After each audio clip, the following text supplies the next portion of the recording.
here says the function g is defined by g of x equals x times x minus 2 in parentheses times x plus 6 squared. And the value of g of 7 minus w is 0, where w is a constant.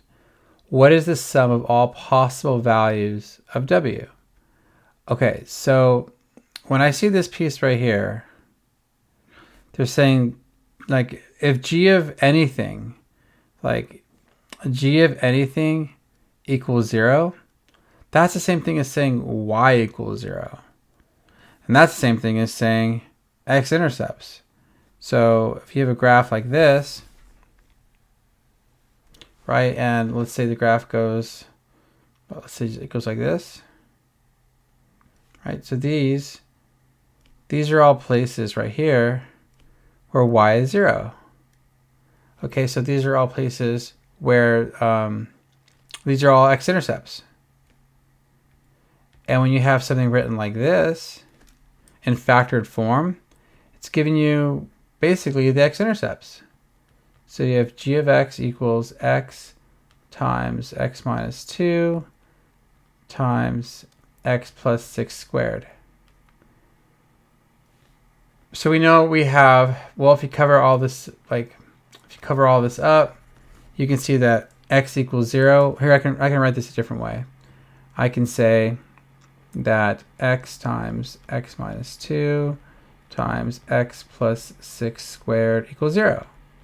And that's basically saying g of x equals 0, right? So, and then just like in algebra 2, you can kind of mentally cover this up, and you can see that you have x equals, so y equals 0 when x equals 0. So x equals 0.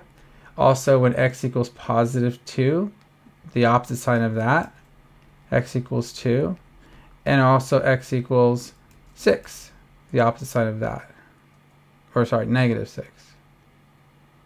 Okay, so when x equals negative 6, so these are all x-intercepts. So I can redraw this graph to be more accurate now. So let's do it like this. Go like that. Okay, so we have an x-intercept at 0. We have, and I can go 1, 2, like that. We have an x-intercept at 2. I'll go this way. Negative 1, negative 2, negative 3, negative 4, negative 5, negative 6.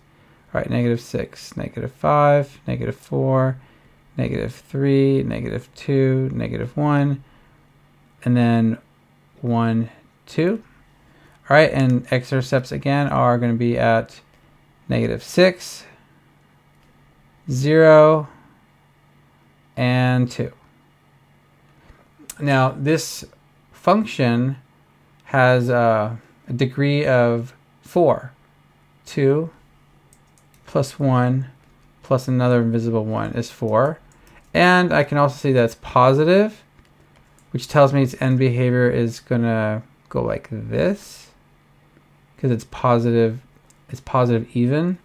All right, and when you have, not that you have to even do this graph, but I'm just adding this in here. When you have an odd power, like root, you're going to strike through the graph. When you have an even power root, you're going to bounce back. So just for some extra info, this graph is going to strike through at, well, let's see, at 0. It's going to strike through at 0. What's it going to do at negative 6? Negative 6, it has a multiplicity of 2, so it's going to bounce back. So the graph is going to go like this.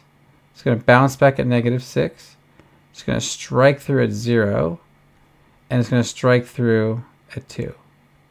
And it's going to ultimately have the end behavior that looks like this.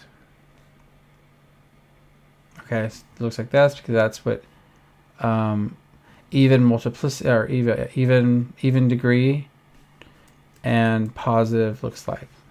All right, so back to the problem.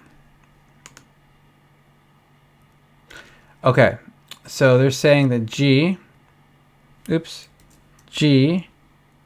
of 7 minus w equals 0. Well, you know what equals 0 for sure? G of 0 equals 0. There it is. So g of 0 right? So I can go like this if I wanted to. Also, I can go x, I can go g of x or y. So when x is 0, when x is 2, and when x is -6, the graph is going to be 0, right? So g of 0 is 0. G of 2 is 0. And g of -6 is also 0. Okay. So it says, the question is, what is the sum of all the possible values of w? Well, 7 minus w can be 0. 7 minus w can be 2. And 7 minus w can be -6. So let me clear this out over here.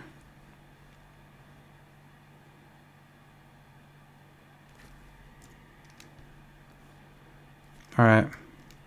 So I'm going to say 7 minus w can be that 0 right there. Okay.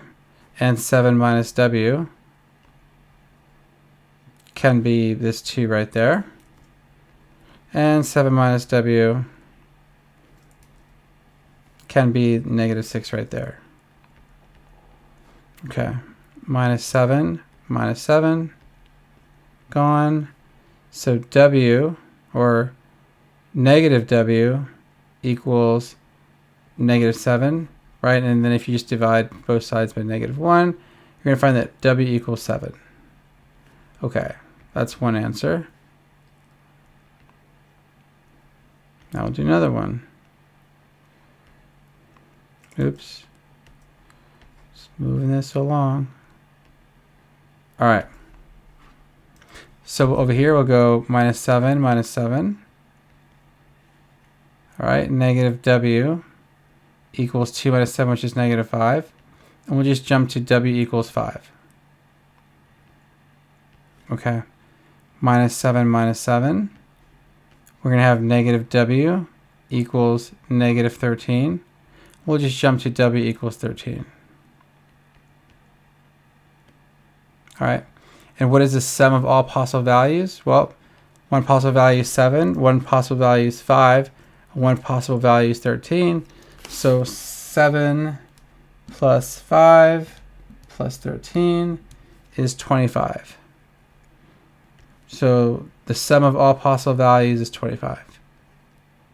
And that's the answer.